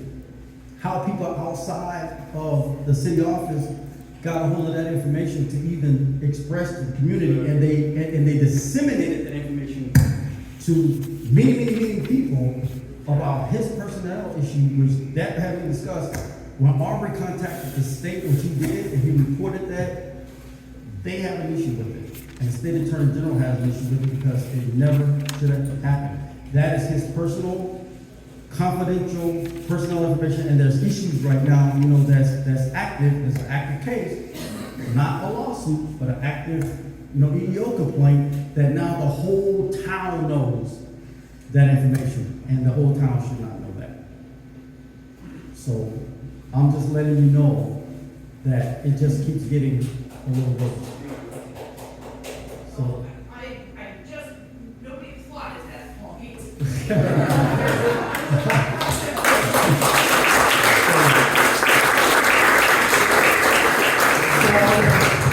So are there any other questions that I can answer right now? Do you have anything about my fitness for duty? I'm especially interested in the grant because I'm gonna tell you why. There's other money that we can get, but I stopped. You know why? We would have got to the $412,000. I don't know about the 440, but we probably would have got to the 412,000 because the COPS grant opened back up where I could apply, and the SRO grant opened back up, which they were supposed to be 2 years out, but they got money from Uncle Sugar, well, the federal government, for you who don't know who Uncle Sugar is. But they got money from the federal government, and it was more, and then the state had a $2 billion surplus, so other money became available. But you know what? Your mayor called the crime commission and told them not to talk to me.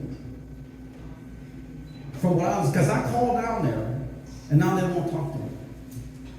Not about stuff for Crofton. Now, if I call about any other grant, I can't. So I don't have the authority now as police chief to do anything, but I'm telling you there's money. But I honestly stopped working on a lot of things because it just seemed that the more I tried to do, the more critical folks became, and I was always the bad guy for trying to do the right thing. That's the way it seemed. I know that's not true for everybody, but that's just the way it seems. So I just said, well, let me get this one through so they know that it's real, and then when we go for the next pot of money, then see how long it takes if we get that far. But we haven't got that far. So thank you. Are there any other questions? Anything I omitted? Do you know why you got fired yet? No, I don't. Maybe because I look as good as I do. I don't know. No, I still have not been told what I did wrong. There was no citizen complaint. Now, see, under state law, because I know the mayor sent this thing out to tell people, well, I'm the mayor and the police chief works at my pleasure and I can hire and fire whoever I want. That is true to a sense. There's truism in that. But here's the deal. Under LB 51, because of what happened in the law enforcement climate, Nebraska is a right to work state. If you're smart, when you terminate somebody, you never tell them the exact reason why, because if you tell them something different later, they can come back after you see, because they can sue you for that. So what you do, you tell people, hey, thank you for your service, blah, blah, blah, blah, blah. But when they get fired, they're probably going to file a claim for unemployment. And then the unemployment office is going to want to know why they got fired. But under LB 51, the law enforcement officers 2.5, 3 years ago is different now. Because the state, along with all the other states, do not want rogue officers to get jobs at other agencies. So now when an officer gets fired, they want to know why. Because you just can't say, well, I just wouldn't hire him again. Well, why not? Did he shoot somebody? Did he beat the heck out of somebody? Did they steal something? Because, there's an investigation going on right now in Dundee County for theft, So, and a lot of other things, a place where we left, but they want to know because rogue officers can't be hired anymore under LB 51. So I don't know what I did because if the mayor fires me, he can do that and he should do it if I'm not doing a good job. A citizen complaint. There's been no citizen complaint, as far as I know. There's been no write-up, no bad evaluation, none of that. And inquiring minds want to know, especially this one, because I don't understand. And this man doesn't know what he did wrong because when you talk to people in the community, they have the utmost respect for him, from what I understand. I could be wrong, but they have the utmost respect for him. So I don't know. No, ma'am, we don't know. Okay, so a related law question with that. Yes. So I've been looking at that law and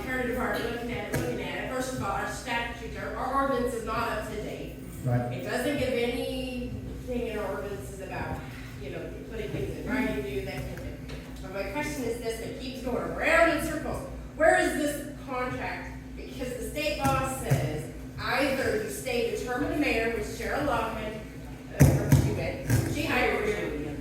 So you were in until she was there, but then when Bob took over, Right.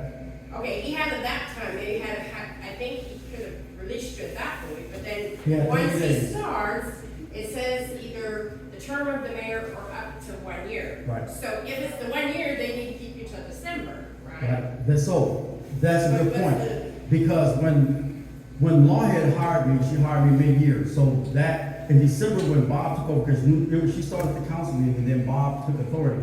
So the new mayor can hire, appoint, reassign people. He can do whatever. He has that discretion, he has that authority. The fact that he didn't do it, he reaffirmed everybody, because you also reaffirmed. So after 30 days, my assumed contract on the state starts.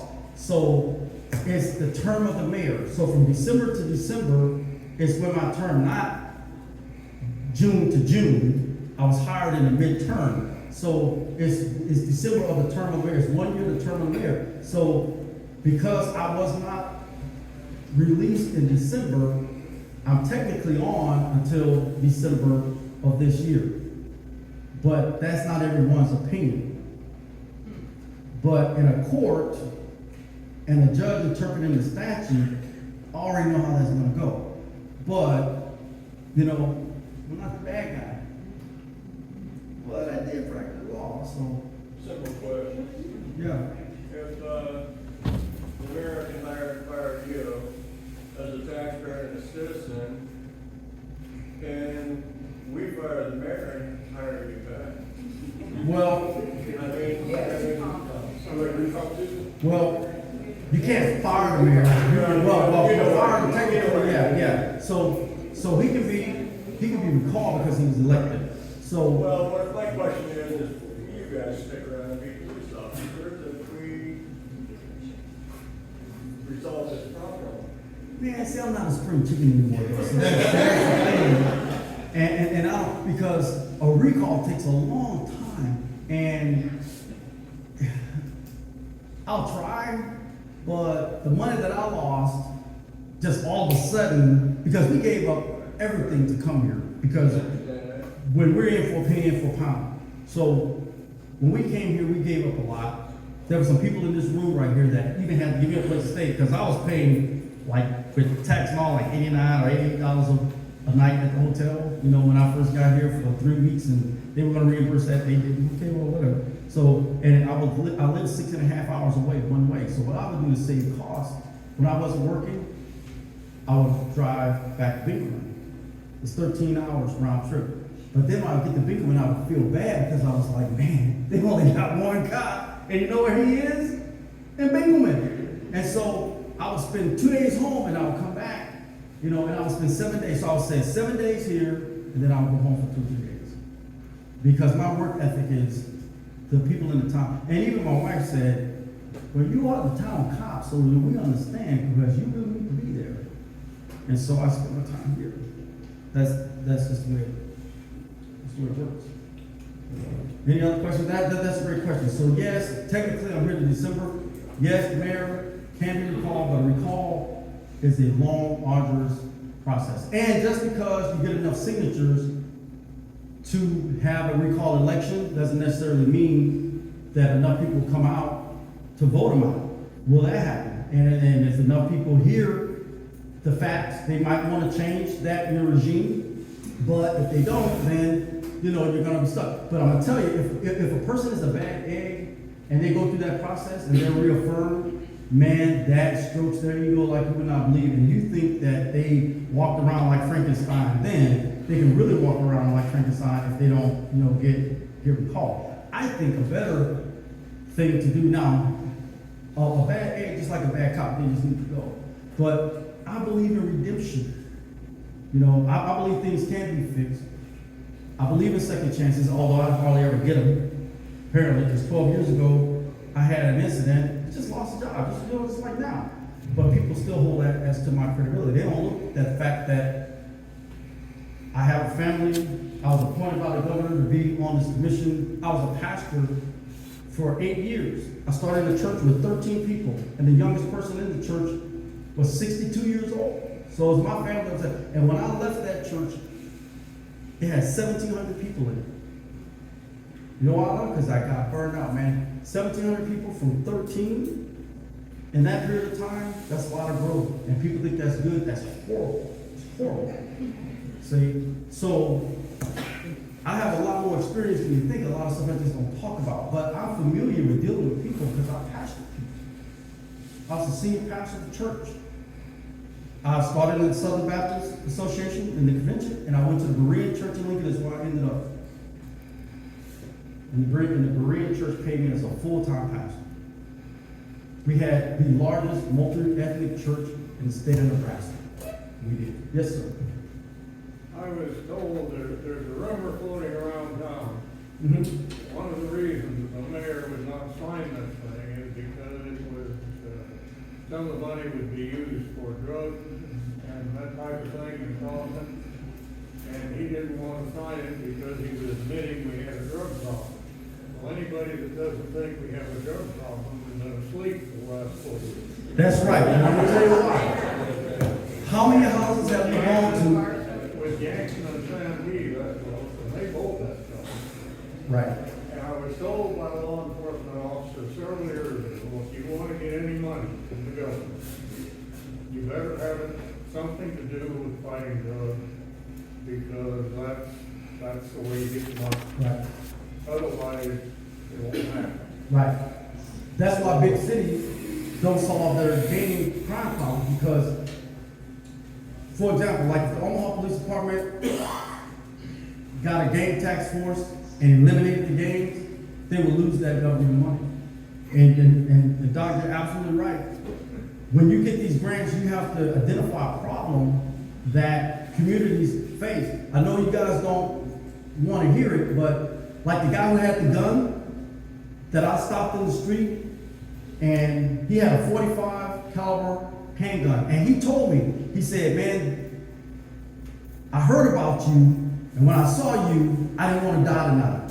So that's why I laid down, because when I saw that guy, I drew down, he said, I don't want to die tonight. He kept saying, he said, I don't want to die tonight, I don't want to die tonight.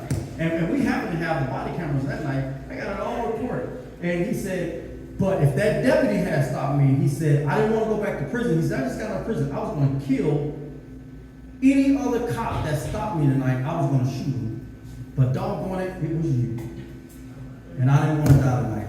And I told him, I said, yeah, brother, because if your barrel of that gun had crossed my body, crossed my vehicle any kind of way, you would be half the breakfast with Buddha. And it was just that simple.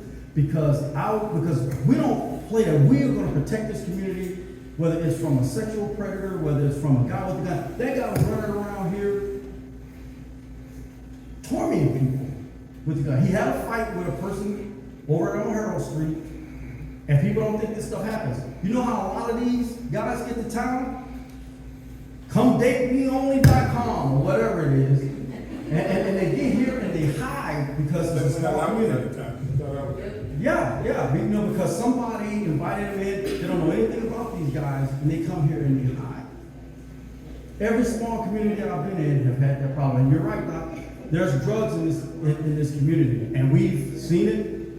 We do our job, and when we write it up, the county attorney always prosecutes. As a matter of fact, Aubrey and I made 21 arrests within 5 months of him being here, the first 5 months he was here.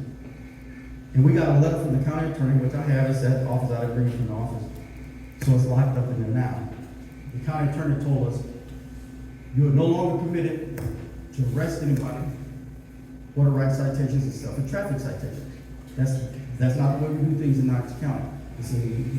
So what they told us to do is that when we come up on an offense, that we're supposed to write a report and send it to the county attorney, and the county attorney makes a determination of whether or not they're going to charge that person. And if they want to have a court date, we're not even supposed to set a court date anymore, and they will decide to prosecute. And everything they even sent was, this is this. Yeah, and actually the mayor even sent to the council, because I saw this, See, they don't do their job. Look at all the cases they file, get dismissed. Really? Listen, I sent the Attorney General a letter because I complained. I said, we've arrested felons. These are felons in possessions of firearms. There was a guy that had like 23 grams of meth. 23 grams. You know, what do we do with that? Because we can't make the problem. The state statute, the state law says that the county attorney has sole discretion. So when I talked to the Attorney General's office, they said, because that guy is elected, and his county elected him, we do not have authority to come in unless he asks us to come and bring a special prosecutor in. We can't do that. So our hands are tied. That I know a lot of you say, well, how come y'all don't do anything about this? Y'all are not doing your job. We've been accused of that a lot too. Okay, driving under suspension is when your driver's license has been revoked or suspended by the court, and you're not supposed to operate a motor vehicle. It could be for a year, it could be for 15 years, or anywhere in between. So what we would do is that if you got stopped for driving under suspension and we caught you, you would go to jail. We would take you to the county hotel, make you pay a bond, and you get out. Because and the bond assures your appearance in court. They don't do that in Knox County. And the reason I wanted to explain that to you is because we got to think back from the county attorney that stated that he didn't prosecute driving under suspension because there was insufficient evidence. Now, if your driver's license is suspended, when I pull you up, it's going to say driver's license is suspended. But he dismissed it because it was insufficient evidence. How do you have insufficient evidence from something that comes from the state? So that's why I wanted to explain that to you. And these county attorneys have discretion, and I'm gonna tell you about another incident. This didn't happen here, but Aubrey and I went and served a warrant on a house where there was a guy that was trafficking young women, which people here don't think is a problem. Okay, fine, whatever. But I'm telling you, it happened. And we went in, and there was a guy. He had this contraption over his bed. It was like a swing or something, some chains, and there was a video camera that was set there at the foot of the bed. So we thought, man, what is this? So in his closet and under the bed, he had like a 50 or 60 videotapes. And so he was really reluctant to do it, but what we did, we stuck the videotape My job, I don't like. in the camera, and you see them doing all these bizarre things to these young girls. So, and it was horrible, but these guys paid $50. See, because here's what happens. They find these girls that are homeless or the ones that are runaways or whatever that nobody cares about, nobody's looking for. And they capture them, they run them through 50 men, that's the average. And then the reason we never find them, the reason you see all these people on milk cartons and stuff, is because they harvest their organs. And the place that's the drop-off point for the transport or the transfer for organ harvesting was Hastings, Grand Island, and North Platte. And then they would eventually get them to the Chicago area, and that's where all this other dastardly stuff happened. What county was that in? You had the trafficking case? Yeah, I see that was up in North Platte. Well, because they found a bunch of them on the train. Well, Kearney, right. Well, it was Kearney, Grand Island, North Platte did a thing, and with NSP. But the issue is that in smaller communities, we don't think that these things can happen. They do happen. We've seen it, and we see the signs of it. Trafficking is not, they got smart. You know what they do now? All these campers that go through here, we learned to stop the campers or the U-Hauls because they figure, the cops are not going to stop me. Man, that's what they're transporting. They don't put them in the trunk of a car. They don't have them in the car. And how we know is that when we stop a car, because when you're riding the car, you're on a long trip, and the car stops, what's the first thing you do? You wake up, because if you fall asleep and the car stops, you wake up on the ground. So what do you think a child does in a car that's on a long trip? So when we would stop a car, and we go up and talk to the driver, the kids in the back seat just, and they're not moving.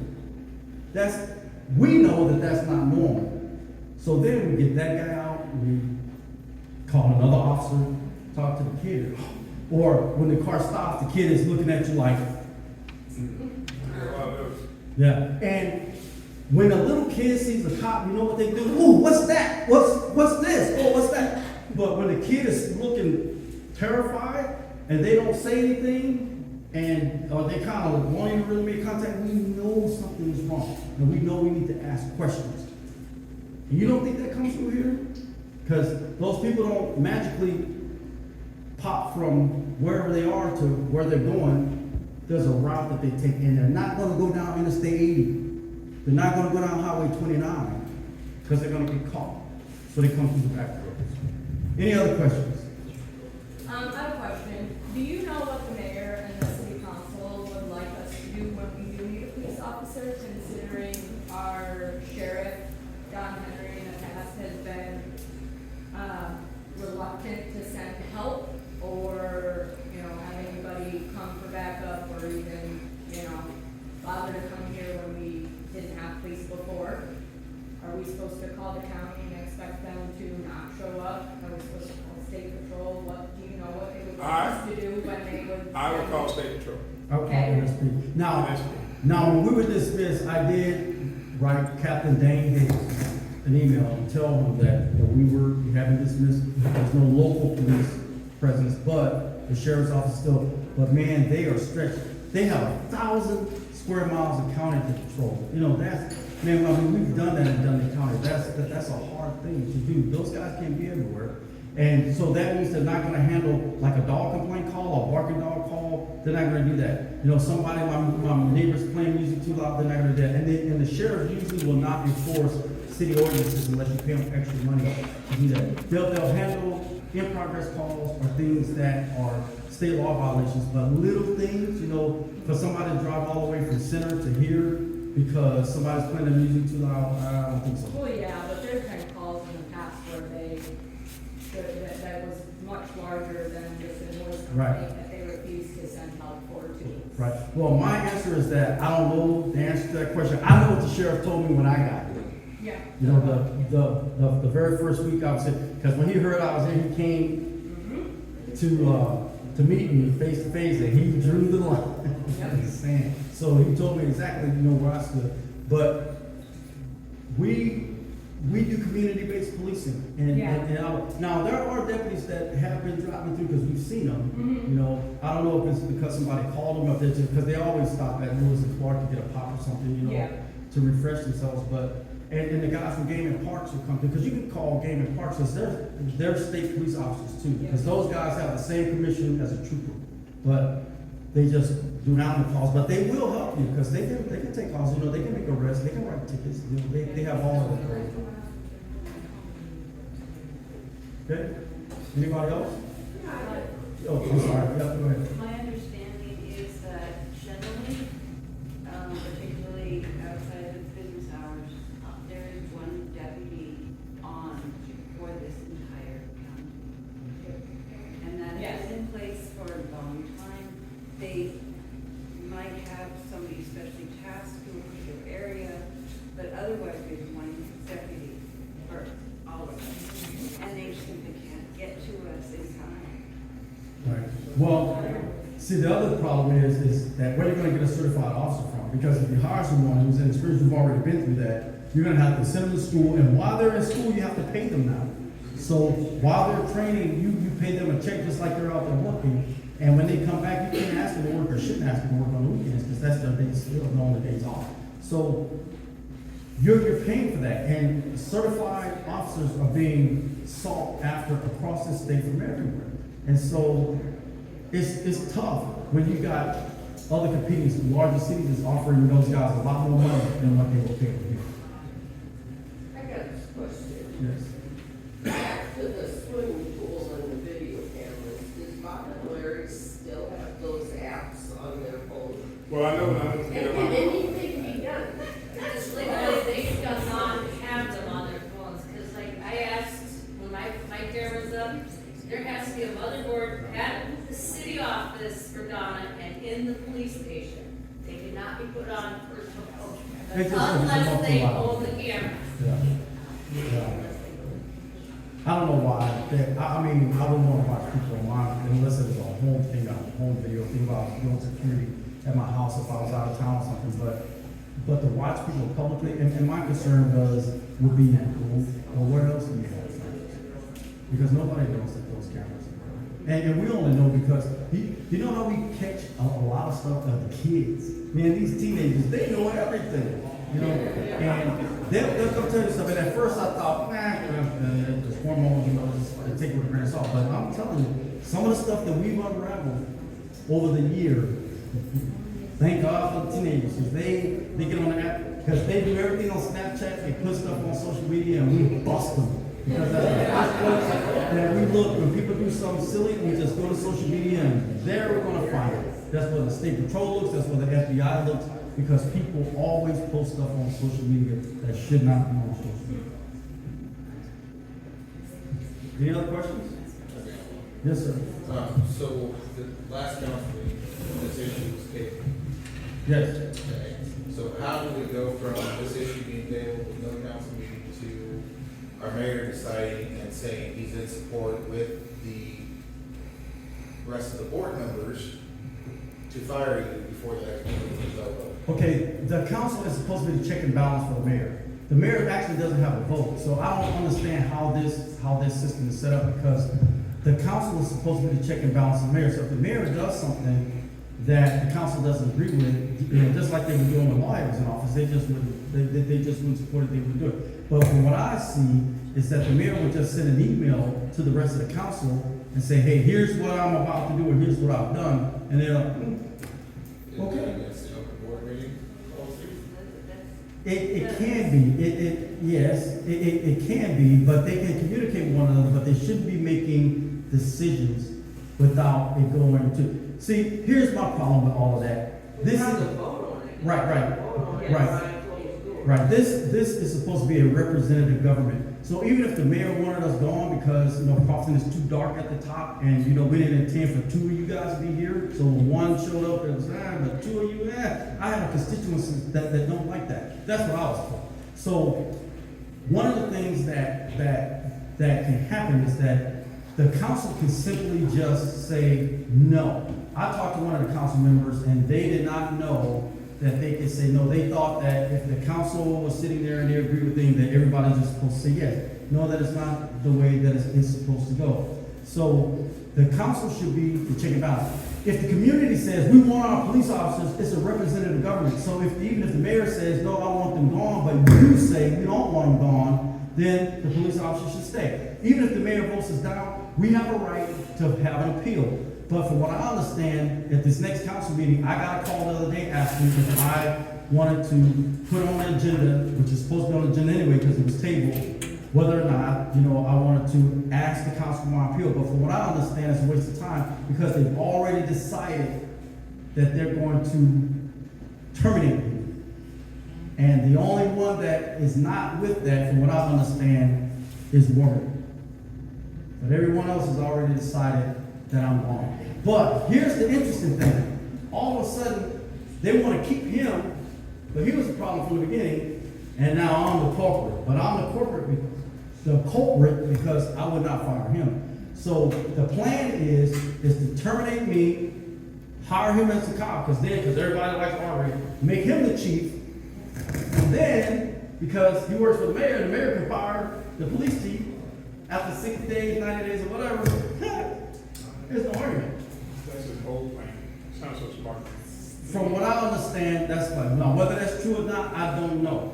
But that still doesn't give us the reason of why we're being terminated. Right now, both of us are in a status of being terminated. And I think we probably changed our status at Grand Island, because he certainly talked to most people around the state about our situation, because he made sure that we don't spend anything, commit to anything, you know, tell anybody anything. Nobody's supposed to do anything for us at all as representatives of police officers involved.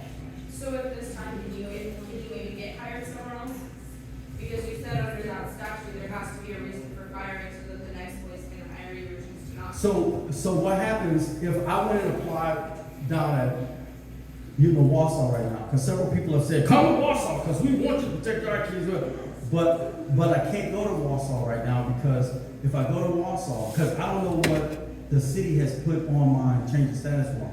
if they put on my change of status form that I was terminated, what's gonna happen, the director of the crime commission is gonna say, because Warsaw has to do their due diligence, that mayor or council has to send in a deal where they get a background search. See, that's the other thing too. They were saying, well, you know, you ought to check out this guy's background. They had to do a background check on me before I even came to work here. They have to acknowledge that to the crime commission that they did a background check.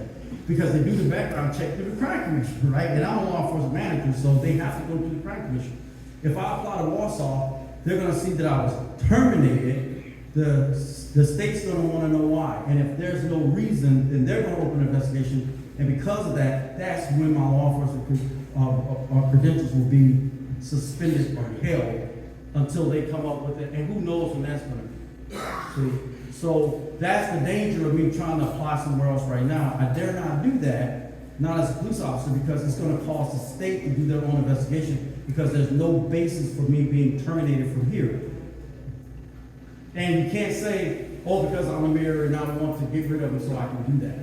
That's not gonna work. Not in a law enforcement capacity, not anymore, not under LD 51. That doesn't work anymore. So that's why I won't go anywhere else. But man, I can get here and be an agitation to the folks that's around here. Yes. I know I'm asking a lot of questions, but how would you request an appeal on an issue that you don't even know exists? Where are you appealing? Besides that you just lost your job, which you've been asking that, Arby's been asking that, I've been asking that, the community's been asking that, the newspaper's been asking that. We just wanna know.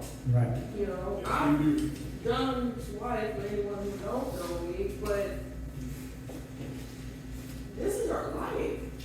You know, I just opened a business here that I don't even know if I'm gonna be able to keep, because I can't carry my husband in a capacity the way he carries me and my family. Yeah. You know, we're not gonna stay. I can tell you right now that if this drags out, we are not gonna stay. Because we can't afford to stay, you know, not under the circumstances. I'm gonna tell you something, this town has been the best town of all the little small towns we've lived in. This town has been the least discriminatory and the least racist of every other small town we've been in.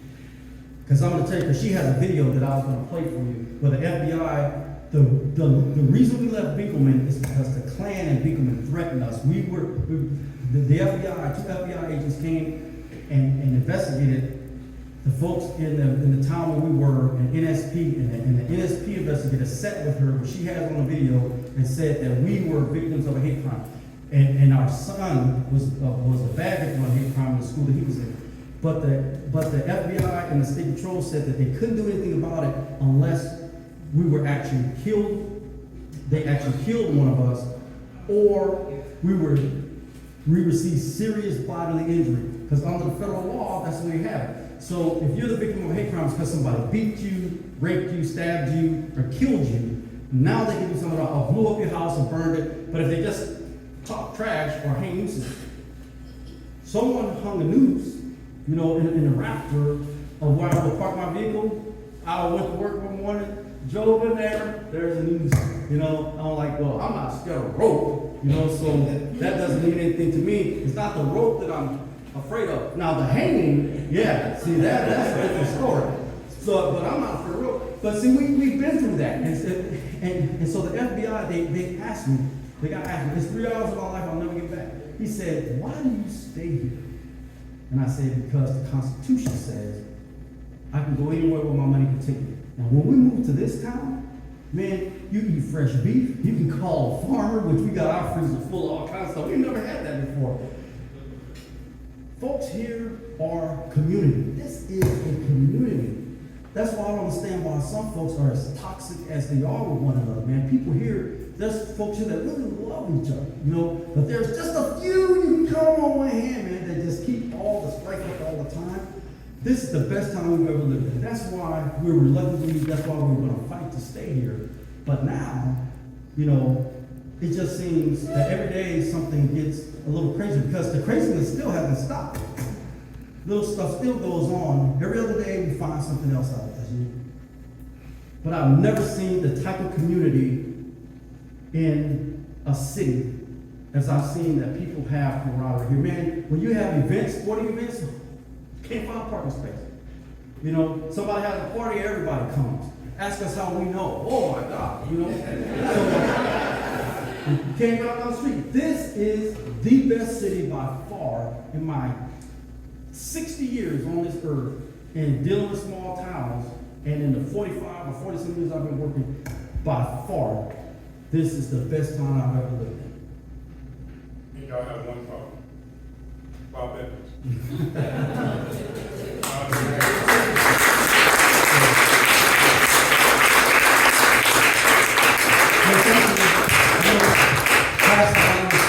Thank you for coming out, and I'm available. If you have questions, give me a call, send me an email, stop me if you see me on the street. Yes, ma'am. I was just wondering, can we sign the vehicle stuff here tonight? We don't have the recall petition yet because, there'll be about 8 more days, and then that petition will be out. So where can we find it then? Oh, it'll be around. Could I say something, please? As the hated ex-mayor, there's this thing about lawsuits and who caused what and breaking the law. And we often hear about the open meeting law being broken. It's really hard. It's really hard to determine if that decision is made around somebody's table at home or if it's made during that meeting. That's a hard thing to prove or to even discuss, okay? I don't have any respect for a councilman that does not talk to others or go in and talk to the mayor. I served on that council before I was mayor, and I did have a problem with my fellow councilmen asking questions of what does this mean, and they were kind and filled me in and all of that kind of thing.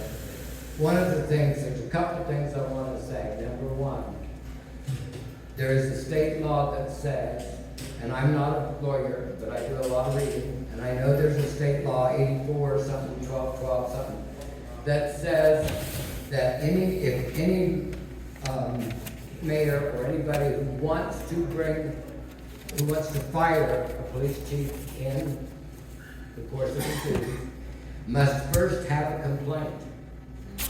He can write that complaint himself, but it has to be in writing. He has to present that to the police chief. And the police chief has a chance to answer that before he takes it to the board, and then the board decides whether it's valid. That's very well laid out. That never happened here, folks. There was never a written complaint. That's what we have to concentrate on. That's a pure breaking of a state law. Bob Evans came on board and said, this was before he's mayor, when I said, we can't go in, let's go into closed session. You can't just go into closed session and talk about things, folks. Well, he said, we're just a little town out here. I'll never forget that. We're just a little town out here in the middle of nowhere. Why would anybody care what we do? We can do anything we want to do. The state doesn't need to know what we're doing. That's out of his mouth. They can't read a financial report, so I know if you got the letter, I'm not going to try to defend whatever they said about what I did bad. That's wasted time. But one thing they said was that there was $30,000 or $35,000 worth of water bills and arrears, and we got that all cleaned up now. By God, in just a short time, 6 months, we got that all cleaned up, right? If there's 300 households about, Larry, is that about right? 300 households? At $100 a month, which is now cheap, because it hits about everybody a little over 100, even if you're doing the minimum. That's 30,000. So what's happening is, if they look at an accounts receivable, because that goes into the accounts receivable as soon as the meters are read, it doesn't come due till the next the next month. If they read that accounts receivable anytime between the 10th of the month and the 1st of the next month, it shows there is accounts owed. Doesn't mean they're in arrears. So that's how smart they are, and that's how well they can read the books. So don't believe anything you hear about finances. Oh, and the other thing I wanted to say was, you have the right, folks. Many of the, go back to the open meeting law. In Ord, Nebraska, they built an ethanol plant several years ago. My son-in-law and 2 other men were the first 3 investors. They needed more money, they invested some more, they started losing money, they opened it up to the public. They brought the city council in to try to back that, and they took them to a steakhouse or a Pizza Hut or a beer joint or someplace, and they fed them, wined and dined them, and were trying to get back him. A local citizen, a group of citizens brought a lawsuit that broke the open meeting law because they had all the councilmen in the same place. If you read the state law, which I did often because that open meeting kept coming up, when you get the footnotes at the bottom of cases that were tried and how they came out, right? I mean, so the only one that is listed at the state level is that Ord case that went to the Supreme Court. And they said, since they did not discuss anything that would bind the city, did not make any decisions, and they were only informational, they threw it out for it. So I remember something, Steve, you said one time, you said it was so simple when we could just sit and decide which street needed fixed in a friendly way. And you guys did that for years. This man served for years, that man served for years. Wendell Strong, I mean, everybody has their faults, folks, but what we have now is a dictatorship that is determined to have their way, and they're not gonna listen to anybody. You made the remark that it's a long ways for recall. But you citizens can go together and file a lawsuit that they have to do wrong with. You don't have to wait. Am I right?